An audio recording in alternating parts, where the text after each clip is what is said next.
வணக்கம் நண்பர்களே, நான் இன்றைக்கு எங்களை வீட்டில் கொத்து ரொட்டி போட போகிறேன். பாருங்கள், ரொட்டி வெட்டியாச்சு.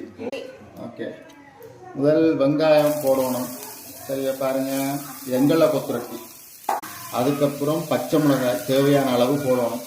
சரிதானே, நான் வந்து ஜாஸ்தியாக சாப்பிட்றேன். பாருங்கள், கருவேப்பிலை தேவையான அளவு போடணும். உப்பு உப்பு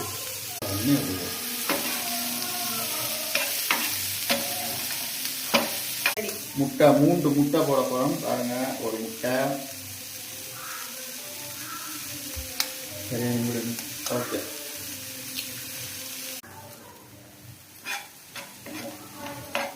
பாருங்க, இதான் இந்த கொத்து தட்டு.